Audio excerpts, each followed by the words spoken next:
Здравствуйте, в эфире новости на телеканале НТС, в студии Айжан Казакбаева. Консульство Кыргызстана в Алматы окажет арестованному депутату Жогорку Кенеша Асылбеку Лудомирбеку юридическую помощь. Правовая поддержка будет оказана также и двум другим задержанным кыргызстанцам. В данное время арестованные казахскими силовиками кыргызстанцы, в том числе и парламентарий, по решению суда взяты под стражу на 2 месяца. Им предъявлено обвинение по статьям перемещения в крупном размере через таможенную границу Евразийского экономического союза товаров или иных предметов лицом, уполномоченным на выполнение государственных функций, и участие в транснациональной организованной группе или транснациональной преступной организации Уголовного кодекса Республики Казахстан. Напомним, 15-16 февраля по итогам крупномасштабной спецоперации по пресечению контрабандных потоков были ликвидированы 8 ОПГ, промышлявшие на 9 таможенных постах Казахстана. Задержано 35 подозреваемых, в числе которых таможенники, пограничники, брокеры, посредники, а также члены ОПГ и 3 кыргызстанцев. Санкции суда. Проведено 76 обысков, во время которых были изъяты значительная сумма в иностранной валюте, ювелирные изделия, бухгалтерские документы и таможенные декларации. Также задержаны 2 машины с контрабандным грузом. Мера пресечения определена в отношении 17 человек. Ведется следствие. Приостановленные дела, связанные с коррупцией и хищением госсобственности, будут тщательно перепроверены Генеральной прокуратурой. Такое поручение было дано надзорному органу по итогам заседания Совета безопасности. Прекращенные уголовные дела истребованы у МВД, ГКНБ, Финполиции и службы исполнения наказаний.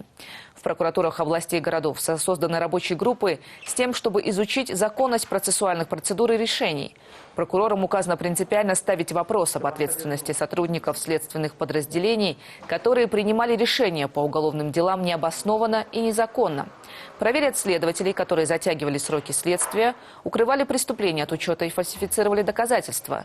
По итогам проверки уголовные дела будут заводить против самих следователей. Отметим, что за эти 2 года в порядке надзора изучено 24 402 дела. По результатам исполнения указаний прокуроров следственными органами направлено в суд 1445 приостановленных и 41 прекращенное дело. Кыргызстанцы продолжают отчитываться о своих доходах и имуществе. По итогам прошедшей недели число граждан и организаций, сдавших декларацию, увеличилось еще на 19 тысяч. Всего же с начала года эта цифра составила около 63 тысяч налогоплательщиков.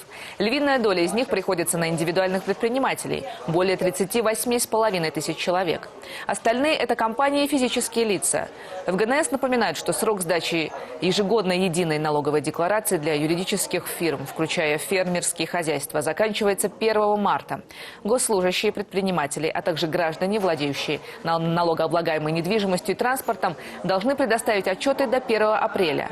Штраф за несвоевременную сдачу декларации составляет от 2 до 10 тысяч сомов.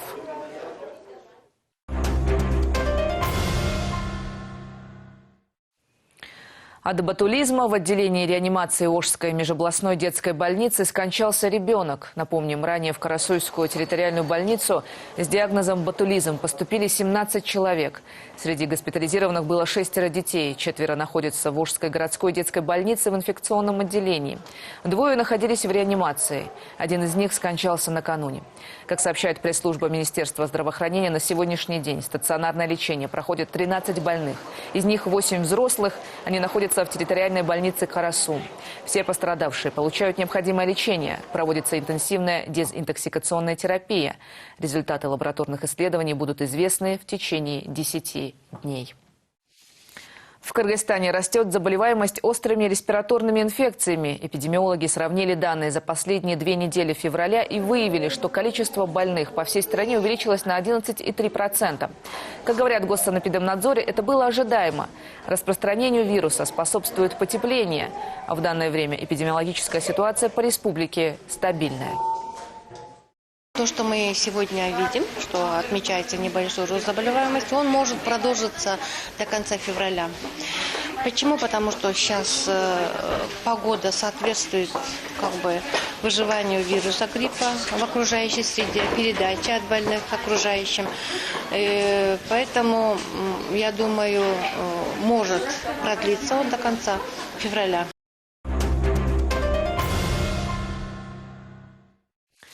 На столичном перекрестке Элебесова и Витебской, где недавно произошел смертельный наезд на женщину с ребенком, установят светофор. Об этом сообщила мэрия Бишкека. Таким образом, многочисленные просьбы горожан будут услышаны. Напомним, последний раз на этом смертельном перекрестке, как его называют местные жители, погибла женщина. Переходившая вместе с ней по зебре дочь лишилась ноги. В мэрии был составлен список так называемых аварийных перекрестков в Бишкеке, где в ближайшие месяцы собираются установить светофоры. Это пересечение улиц Исанова-Бакамбаева, Молодой гвардии Васильева, Садырбаева-Семетей, Шипокова-Джумабека. 2 дополнительных светофора на проспекте Токумбаева, а также на Медерова-Панфилова.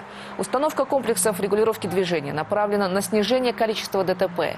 Только в прошлом году на дорогах страны погибли 907 человек. Милиция ищет женщину с ребенком, пострадавших в результате автонаезда на пересечении столичных улиц Ахумбаева и Малдыбаева. Момент ДТП зафиксирован камерой видеонаблюдения.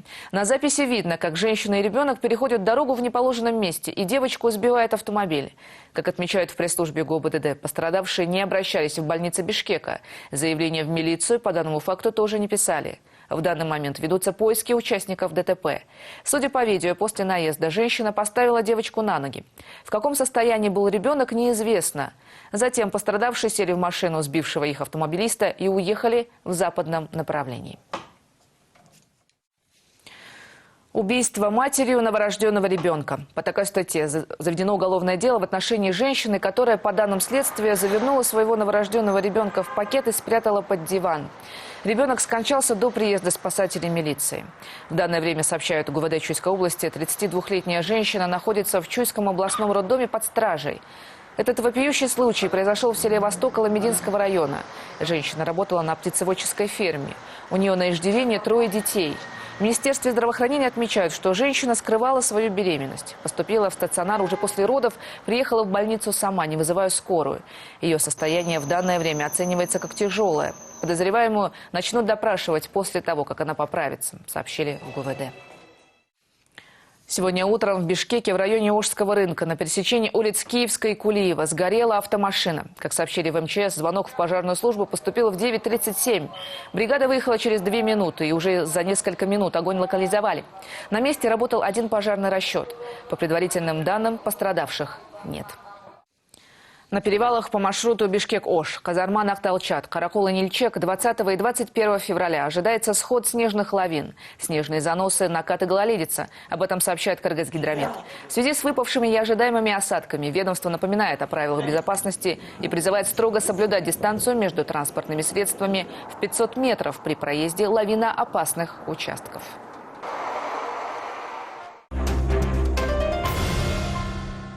Это были все события к этому часу. Не пропустите вечерние выпуски новостей в 20:30 и в 21:30. До встречи.